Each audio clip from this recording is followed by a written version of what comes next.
A final farewell.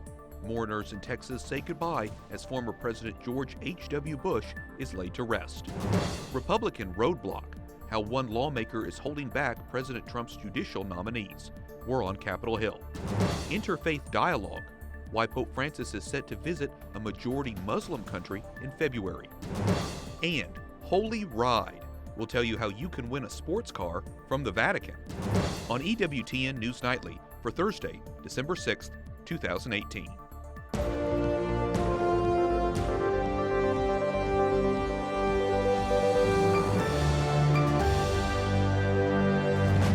Good evening from Washington, D.C., and thank you to those of you joining us from around the world for news from a Catholic perspective. I'm Wyatt Goolsby, in for Lauren Ashburn. George H.W. Bush, who shaped history as the 41st President of the United States, is laid to rest today. Thousands came out to the Houston church where his family worshiped to pay their respects and say a final farewell. Amazing grace. A send-off fit for a war hero. Family and friends of George H.W. Bush gathered at St. Martin's Episcopal Church in Houston to say a final farewell to the 41st President of the United States. Touching tributes were delivered by the former President's Secretary of State, James Baker. He understood that humility toward, and not humiliation of, a fallen adversary was the very best path to peace and reconciliation. And the grandson who carries his name. Yes, George Herbert Walker Bush is the most gracious, most decent, most humble man that I will ever know. And it's the honor of a lifetime to share his name. God bless you, Gampy. Until we meet again, maybe out on that rock boat we built together. President George H.W. Bush was returned home to Texas following a service at the National Cathedral in Washington Wednesday. World leaders, past and present, gathered to celebrate the life of number 41. President George H.W. Bush died Friday at the age of 94. Known for his modesty, he served the United States as a naval pilot, congressman, CIA director, special envoy, vice president, and then commander-in-chief. Bush will be buried at his presidential library in College Station, Texas, next to his beloved wife Barbara and daughter Robin, after a small private ceremony in Houston. Catholics in the Archdiocese were represented at the funeral. The former Archbishop of Galveston, Houston, Joseph Fiorenza, attended. The late president's final journey comes after almost a week of ceremonies in Washington and Texas. EWTN confirms President Trump will sign a bill to keep the government running after threatening a shutdown over border wall funding. He agreed to a 2-week funding extension to allow for ceremonies this week honoring George H.W. Bush. White House correspondent Mark Irons reports. Good evening, Mark. Good evening, Wyatt. Funding for border security will remain at current levels in this continuing resolution the president will sign. Going forward, the president wants at least $5 billion for his proposed wall. Shutdown avoided, but in 2 weeks the threat comes back as lawmakers fight over how much funding for the border wall should be included in the spending bill. We've heard the president share his view. We don't get border security, possible shutdown. Today, Senate Minority Leader Chuck Schumer is calling President Trump's border wall proposal a non-starter for many reasons. As a compromise, he says Democrats are willing to spend $1.6 billion for border fencing. And the battle over border funding will continue as recent data released by the Department of Homeland Security shows family separations at the border have gone down. Since June, the Trump administration has separated 81 migrant children from their families at the U.S.-Mexico border. Before that, more than 2,400 children were separated after the Trump administration's zero-tolerance policy prosecuted every illegal border crossing. After public outcry, including from U.S. Catholic bishops, the president signed an executive order in the summer ending the policy. But the Department of Homeland Security says children are separated when adults, who are actually criminals or smugglers, use them to exploit immigration laws in hopes of gaining entry into the U.S. And separations happened under previous administrations as well. A department spokesperson says the welfare of children in our custody is paramount. The Trump administration says it's releasing data to be transparent and says the Obama administration did not even count the number of families separated at the border. Wyatt? Mark, is comprehensive immigration reform going to be possible with a divided Congress? Well, we know funding for the border wall is one of the president's major priorities. Today, House Democratic leader Nancy Pelosi rejected even the idea of paying for a border wall in exchange for helping young, undocumented immigrants known as dreamers. Compromise could be tough with this new Congress, Wyatt. All right, we'll have more analysis on the border wall from a Catholic perspective a little bit later in the newscast. White House correspondent Mark Irons reporting. Thanks, Mark. A Republican senator is sticking to his guns and blocking a vote on President Trump's judicial nominees. Jeff Flake of Arizona, who is retiring, says first he wants a bill to protect Robert Mueller. The special counsel is investigating Russia's involvement in the 2016 election. Capitol Hill correspondent Jason Calvi has that story. Good evening, Jason. Good evening, Wyatt. Senator Flake's actions leave dozens of Trump judicial nominees in limbo. 21 are still waiting for the committee's vote. Today, for the second time in 2 weeks, the Senate Judiciary Committee chairman postponed those votes, all because of Flake. Senator Jeff Flake demands a vote on a bill to protect special counsel Robert Mueller. Just up or down vote, that's all we're asking for. I'm not asking that the Senate pass it. That's up to the Senate, but I can require that we have a vote. He's one of 11 Republicans sitting on the Senate Judiciary Committee with 10 Democrats. That means Republicans need Flake's vote, and he has power to derail the committee's agenda in these last few weeks before his retirement. All I can do is use the leverage I have, and in this case, because of the tight margins on judiciary and on the floor, I have leverage, and so I'm using it. Leverage that's blocking the agenda of his own party's Senate leader. Here's what Mitch McConnell said right after the election, before Flake made his pledge. The president, I think, has done an excellent job in picking young men and women who believe the job of the judge is to follow the law, and we intend to keep confirming as many as we possibly can for as long as we're in a position to do it. So it'll still be my top priority in setting the agenda. Last year, McConnell told Christian conservatives why it's so important to confirm judges. The president knows this is a way to have an impact on our country far beyond his tenure in office. So they're looking for Gorsuch-like nominees for every one of these circuit judge vacancies, and I assure you we're going to confirm them. Senator Flake tells News Nightly his priority is to protect special counsel Robert Mueller. Carrie Severino, a former law clerk for Supreme Court Justice Clarence Thomas, says it's a shame to see the confirmation process breaking down. Wyatt? Well, Jason, is a bill to protect Mueller even likely? Senate Majority Leader Mitch McConnell controls the floor, and he says that bill is not necessary. McConnell says the president is not going to fire special counsel Robert Mueller. Capitol Hill correspondent Jason Calvi. Thanks, Jason. Officials in France say they will increase security ahead of more protests this weekend.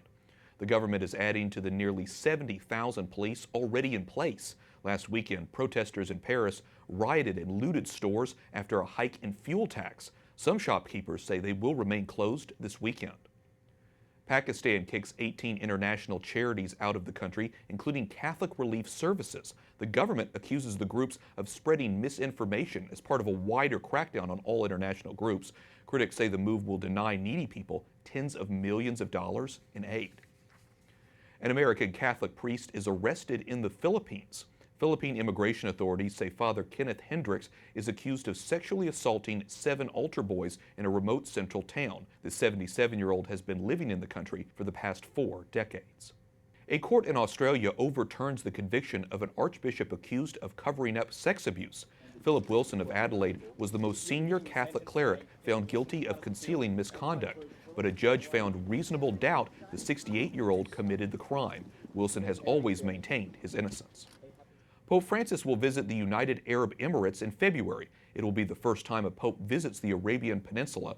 The Vatican says the goal is to promote dialogue. I think we've seen this in the last few years. It's been ecumenical, so relations with other Christians. But yeah, this year starts off very importantly in that aspect, in Christian-Muslim relations. Vatican spokesman Greg Burke says a trip is a perfect example of what the Pope calls the culture of encounter, meaning reaching out and talking to those outside the Vatican's usual circles. Vatican correspondent Juliet Lindley joins us from Rome. Juliet, this will be the first time a Pope visits the United Arab Emirates. Why is he making this trip now? Wyatt, the Holy Father was invited by the Crown Prince of the country, together with the Catholic Church. And the Vatican is saying that the Holy Father wants to show that all people of goodwill can work for peace. The trip will center on an interfaith meeting, and Pope Francis will also have the chance to meet the local Catholic community. The Vatican says this upcoming trip shows the importance that Pope Francis places on interreligious dialogue. Okay, Juliet, so the UAE is a Gulf state and a Muslim country. How many Catholics live there? Well, according to Vatican statistics, Wyatt, there are about 1 million Catholics, and they make up about 10% of the population. As of 2016, there were 53 priests and 43 religious sisters, and there are 8 parishes in the tiny Gulf nation. Most of the Catholics are foreign workers, and the majority are Filipino nationals. Bishop Paul Hinder is the church leader based in the UAE who takes care of Catholics in the region, including Oman and Yemen. And in a statement today, Hinder thanked the government for allowing a public papal mass to take place on February 5th in the capital, Abu Dhabi, and he says that he appreciates his kind gesture. Okay, so a lot going on there. It's already looking, of course, like a busy 2019 for the Holy Father. What else is on his travel schedule? Wyatt, in January, Pope Francis will be flying to Panama for World Youth Day, which is a global gathering of Catholic youth, and he'll stay there for just under a week. And a week after that, he'll be back on a plane heading for Abu Dhabi. And at the end of March, he flies to Morocco for 2 days, and other possible trips next year include Madagascar and Japan. So that's Central America, the Gulf, North Africa, possibly Asia and East Africa. No small feat, Wyatt, for a pontiff who turns 82 this month. Pretty incredible, going all around the world. Juliet Lindley, EWTN News Nightly Vatican correspondent. Thanks so much. Thank you, Wyatt. Coming up, a Catholic perspective on the border wall.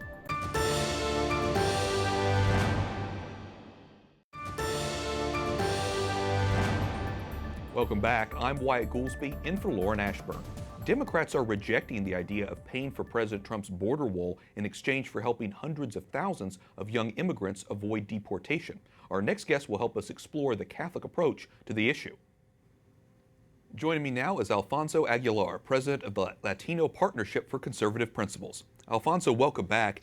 As Catholics, we're called to welcome the stranger, but we also respect the rights of nations to secure their borders. So how do you think we approach this situation, especially from the border wall, from a Catholic perspective? Well, it's always a difficult balance, and this is very important to understand. Catholic social justice doesn't mean that we have to just have open borders, as some people call it. It means that we need to balance being a welcoming nation of immigrants, but at the same time protect the security of our borders. People should come here in an orderly fashion. We also have drug trafficking. The majority of opioids coming into the country come through the southern border. So we should have border security, and even fencing. Fencing has worked in the past. It started actually during the Clinton administration. So having a wall system that impedes people from entering irregularly makes perfect sense. What is wrong is just basically to close the border, to shut off the border. I think Ronald Reagan said it best when he said, if we need to build walls along the border, let's make sure we have doors so people can come in. And I think that is the balance. How do we strengthen border security, build a wall system, but at the same time ensure the legal flow of the immigrants that our society and our economy needs? This issue is very serious, of course, because now we're talking about the separation of children from their parents. So let's break it down. Should there be a distinction in this specific case? Yes, well, we've always had separation of children in the case of parents who have criminal records or who have criminal charges pending against them. They're always separated. It happens with U.S. citizens. When somebody commits a crime, they're processed criminally, they're taken to jail, the child's not going to go with the parent. So it always happens. But what the Trump administration tried to do through their executive order was to process everyone who tried to enter illegally as a criminal. Therefore, they separated every single child from their parents. And I think that was wrong. Now, since then, they've rescinded the executive order. And what they're trying to do right now is to detain families indefinitely when they try to enter illegally. Now, indefinitely doesn't mean that they hold them for 2 or 3 years. Right. It means about 2 months until they can be properly returned to their home country. And I think that's something that is fair. Some immigrant advocates don't like that idea. It says that it goes against the so-called Flores Agreement that basically says that a child cannot be held indefinitely more than 20 days in detention. But in this case, they will be with their parents, so it's a different situation. Yeah, and a very divisive issue. You mentioned the Trump administration. President Trump wants $5 billion for a border wall, but Senate Democrats say they're only willing to play with $1.6 billion. How do you see this playing out on Capitol Hill, especially in the next few weeks before the Christmas break? Well, I mean, from what I hear and from the president's comments, it seems to me that we're going to have a partial shutdown. The president wants to get the $5 billion. Look, I think it's time for the Democrats, in order to create an environment where we can reach some consensus on immigration, to agree that we have a difficult situation on the border and that we need to expand our wall system. It's going to require more than $1.6 billion. So an initial $5 billion, it's an important first installment. Now, the administration also has to be flexible and recognize that $25 billion may be way too much. But an initial $5 billion, perhaps as much as $10 billion, $12 billion eventually, I think that's enough to expand our wall system and have a secure border. Well, both sides feel very strongly on this issue, so we'll see how it all plays out. Alfonso Aguilar, president of the Latino Partnership for Conservative Principles, thanks so much for your analysis. Thank you. A Catholic couple in Maryland is mobilizing to fight efforts to legalize assisted suicide. If you think about that, and as Christians, as Catholics, it is, our calling to protect the weak, right? Protect the widows and the poor and the needy. I think this speaks right to that calling that all of us have as Christians. Protect the vulnerable. Tom Jones and his wife Laura produced a documentary to educate the public on the issue. You can see more of Catherine Hadrow's interview tonight at 10 p.m. Eastern on EWTN. Up next, how you can register to win a Lamborghini signed by Pope Francis.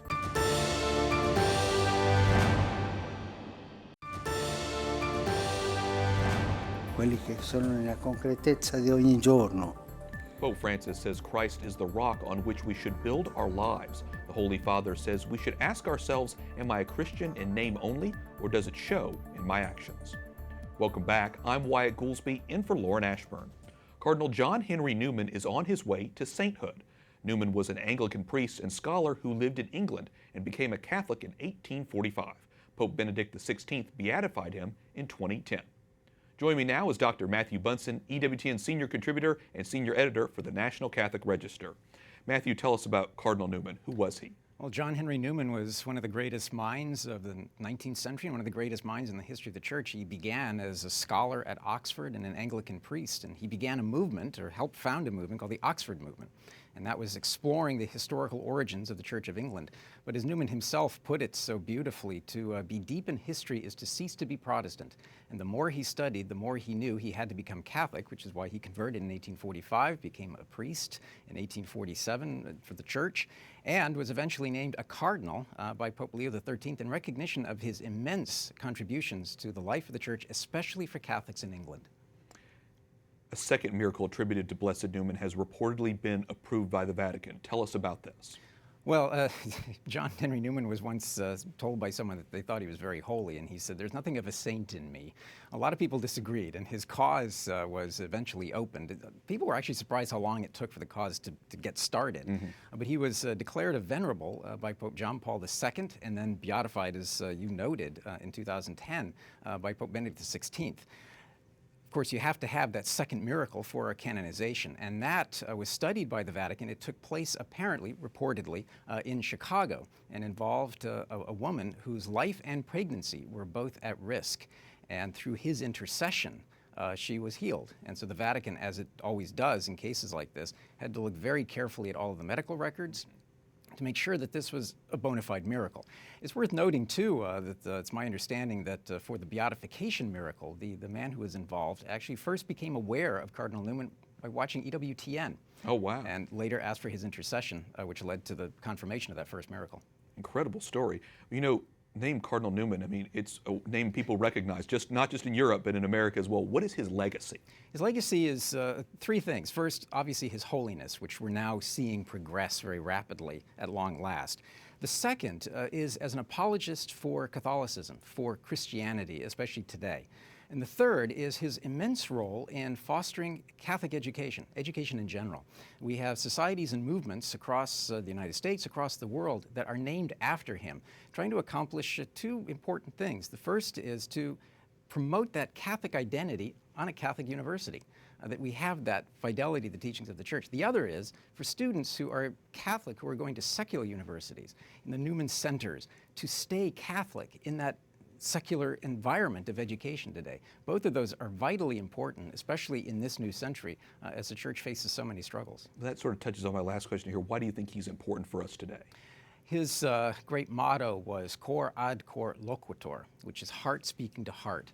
One of the things that Newman was so capable of doing was to communicate the beauty and logic of the Catholic faith, of Christianity, in a way that was very gentle, that was winsome, that could win over hearts, but at the same time, it could also win over minds. And for those of us who are engaged in apologetics today, in a culture that is often so hostile, so anti-Christian and anti-Catholic, Newman, I think, is a great role model for us in how we can go about evangelizing and defending the faith. Not just talking about winning hearts and minds, but actually doing it. Yes. Great stuff. Dr. Matthew Bunsen, EWTN Senior Contributor, thanks so much. Great to be with you.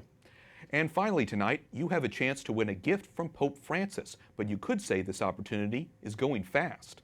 The Vatican is auctioning off the custom-made Lamborghini donated last year to the Holy Father. Tickets begin at $10, and the proceeds go to charity. The winner gets the car, plus a free trip to Rome to meet Pope Francis and the CEO of Lamborghini. And by the way, that drawing is open to people from around the world. Just check out the website at omaze.com. That concludes our newscast for tonight. I'm Wyatt Goolsby, and for all of us here at EWTN News Nightly, thank you for watching. We leave you with another look of President George H.W. Bush's service today. Good night, and God bless.